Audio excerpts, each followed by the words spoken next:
Hey everybody in YouTube land, this is my first ever video, and I'm not going to excuse my mess, and I'm not going to chitter chat for 20 minutes before I get to my point. This is a speaker, I've got two of them, and it is a 16 ohm. That's the whole idea of this video. It's a 16 ohm speaker, and I need two 8 ohm speakers. So there's two of these, and that's gonna go with this bad boy here, I think. I don't know, I might sell this as an amplifier. The whole thing is to be put together so I have an audio playback for the repairs that I do on audio stuff, like pardon my mess, stuff like this. This is a tuner and a turntable that I'm working on, the speakers and things like that.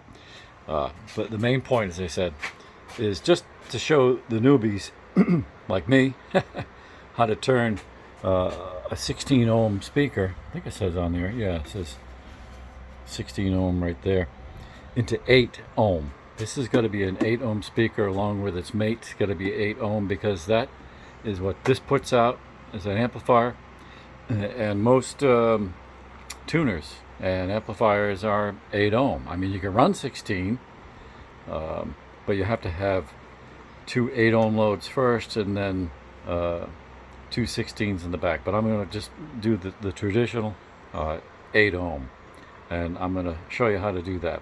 What the heck is that? That's called a dim bulb current limiter. I'll show you how that works sometime if I can do my first video successfully here. Is my dog in the backyard. His name is Huck. Hey Huck. Okay, back to the business. As I promised, this is just to show you how to turn a 16 ohm speaker into an 8 ohm. I'll shut up for now, and we'll go to the next paragraph here. Hang on. All right, now we have the back off this speaker. I have test leads on this speaker here and here, and then they go all the way around to the test leads here, and then through these leads and up to the multimeter, which is showing almost 15 ohms.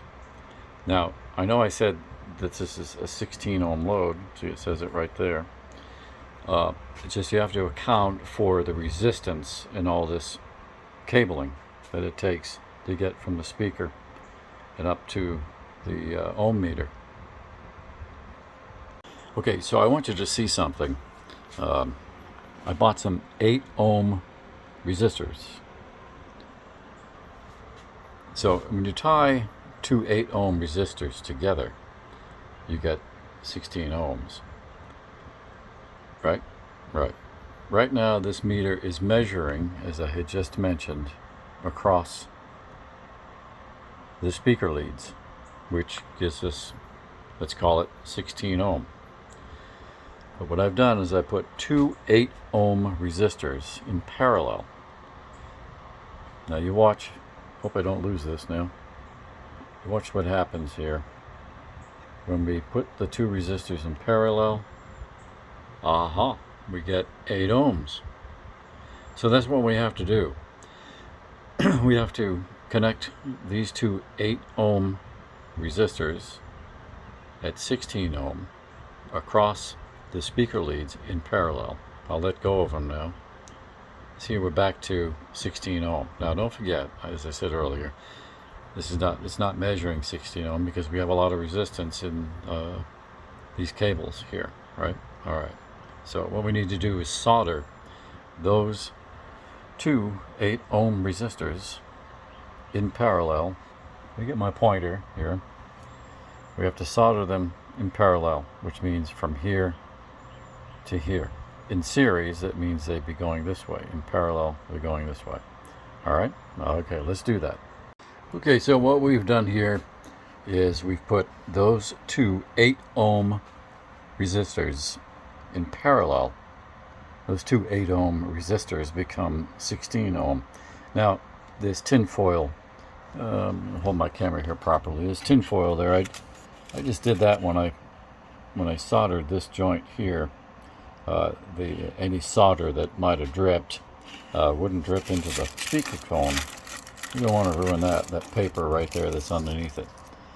And I know all the pros are going to say, that's dirty work. Well, maybe it is, but this is only just a little cheapy speaker cabinet, just enough to use as a monitor in stereo for some of the work that I'm doing on old equipment that is not running well. That's for another day.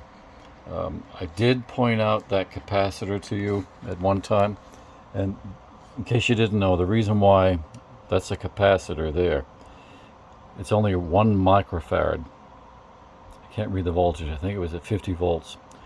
And it's bipolar, which means you can put this in either direction. Most capacitors have to go in one direction. In one direction only, you can blow your stuff up. So be very conscious of that if you think you want to replace a capacitor. This one's been tested and it's good. It's in there to filter out low end. I'm not sure at what frequency, but it filters out the low end that this speaker provides and just passes. It's a bypass filter that lets the high end come up into this tweeter here. That's how that works. Back to what we're doing. I know this is a little bit wonky looking, but I'm only doing this just in case I need to take it apart and put a switch in here on the side of the case, so I can switch this either back to 16 ohm to the 8 ohm that I have it at now, or even 4 ohm, depending on what the equipment that I'm working on. I might do a video on that later because it's just very simple stuff. I would read up on speaker loads, because amplifiers have to have a certain load, 8 ohms, at the back of their connections here, or 16 ohm or 4 ohms or 2 ohms, even some professional sound companies. Otherwise, you're going to blow these guys up here. These are your output transistors. This is not a tube amp. It's a transistor amp. Okay, that's enough of that, because that's not what we're here for.